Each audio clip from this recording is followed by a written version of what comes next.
my name is Rob, and today I'm going to talk about the harmonic minor scale.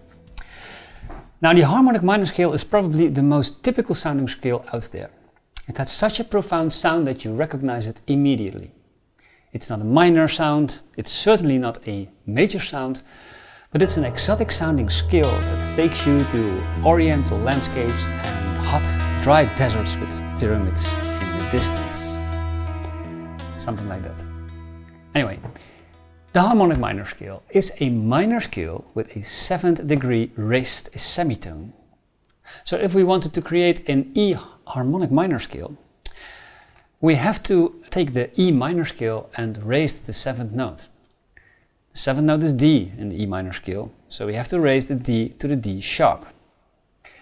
The E harmonic minor scale gives us the notes E, F sharp, G, A, B, C and D sharp. That's the raised 7th note. Now if we look at the intervals in the harmonic minor scale, there's one particular interval that grabs our attention, and that's the augmented second between the 6th and the raised 7th note of the harmonic minor scale. And that augmented second is very uncommon for most other scales, and is responsible for that typical Oriental sound of the harmonic minor scale. Now, like the name suspects, this scale is initially intended to create a stronger harmony, not so much melody. And that's because in the harmonic minor scale, the 5th degree is now major instead of minor in the minor scale. And that major 5th degree that pulls stronger towards the tonic. That's because the 3rd of the 5th degree, the 3rd of the major 5th degree, is a leading tone for the root of the tonic. If we use a 7 chord on the major 5th degree, we'll create a dominant 7 chord. And the dominant 7 chord is an even stronger 5-1 relationship with the tonic. That's because we're creating a tritone, and a tritone that wants to resolve, in this case, to the tonic. Still, this scale is also used for melody.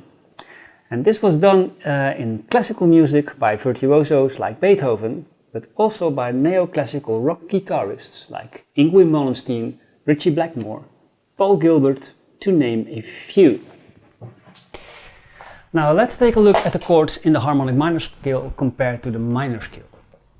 In the minor scale we have these chords: E minor, F sharp diminished, G major, A minor, B minor, C major and D major. Now in the harmonic minor scale we'll end up with these chords: E minor, F sharp diminished, G augmented, A minor, B major or B dominant 7, C major and D sharp diminished. Now besides the dominant 7 chord on the 5th degree, we see an augmented chord on the 2nd degree and a diminished chord on the 7th degree. Now these 3 chords outline the harmonic minor character. And these chords should be used if you want to establish a true harmonic minor chord progression. Now, my favorite chord progression in the harmonic minor scale is a minor 7 chord on the 4th degree, a dominant chord on the 5th degree, a major 7 chord on the 6th degree, followed by a diminished chord on the 7th degree, and then a minor major 7 chord on the 1st degree on the tonic, followed by again the dominant on the 5th degree, resolving into the tonic. Now especially that minor major 7 chord is a remarkable chord, and you can only find this chord in the harmonic minor scale on the root and in no other scale. To get you started with the harmonic minor scale, here are 2 scale patterns and a 3 note per string variation.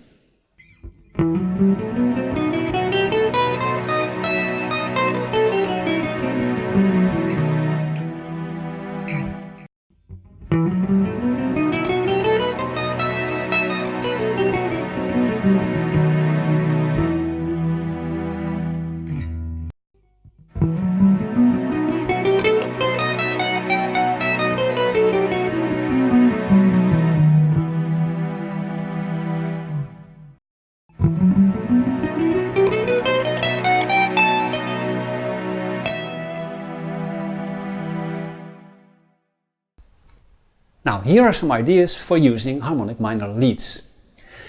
Now, the interval, the augmented second, between the 6th and the 7th degree will play a significant role, since that interval outlines the characteristic of the harmonic minor scale.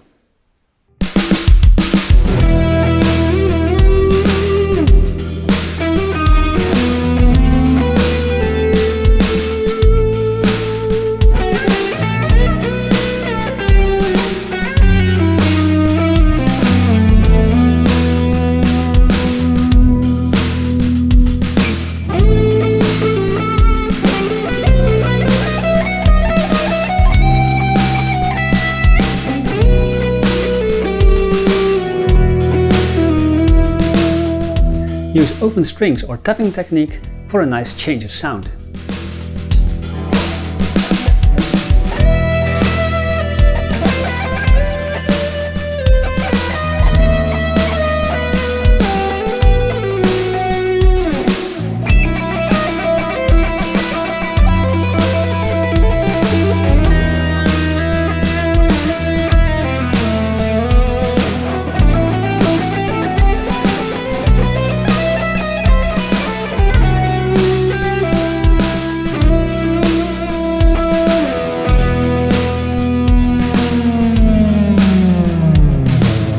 Now, in the harmonic minor scale we can find two diminished chords, the F-sharp diminished chord and the D-sharp diminished chord.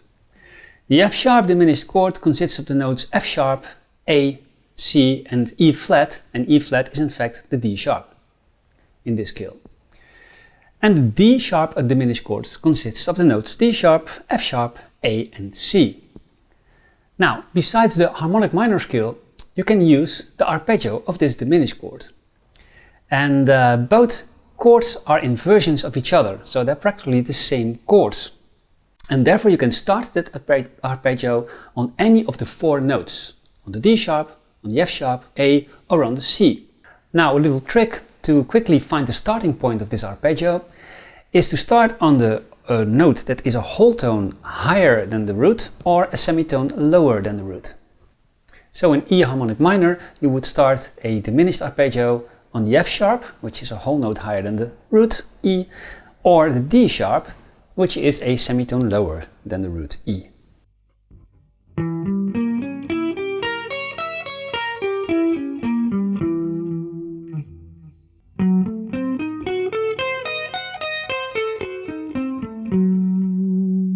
Of course, you can also start on one of the other two notes.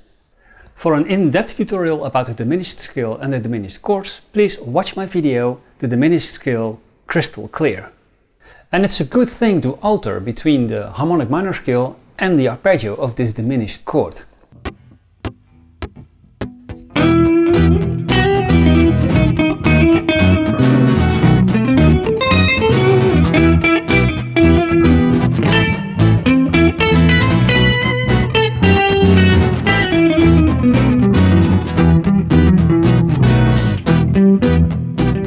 Learning the scale patterns and some licks will get you only halfway. Knowing when to use the harmonic minor scale and in what situation will get you where you want to be. Now, there are at least 3 situations that are suitable for the use of the harmonic minor scale. In a minor key, switch from the minor scale to the harmonic minor scale over the major 5th degree. For instance, play A harmonic minor over the E chord in an A minor chord progression. The other one is switching from the major scale in a major key, switching from the major scale to the harmonic minor scale over the 5th degree. So for instance, in C major, play the C harmonic minor scale over the G dominant 7 chord.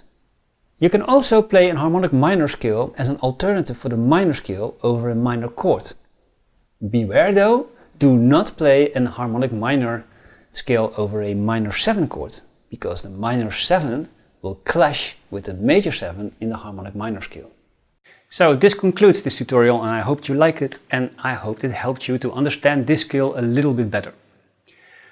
Please like the video or leave a comment, and don't forget to subscribe for weekly new tutorials and tutorialized backing tracks. My name is Rob, and I say greet from the Netherlands, and I see you next time in a Q Jam Tracks tutorial.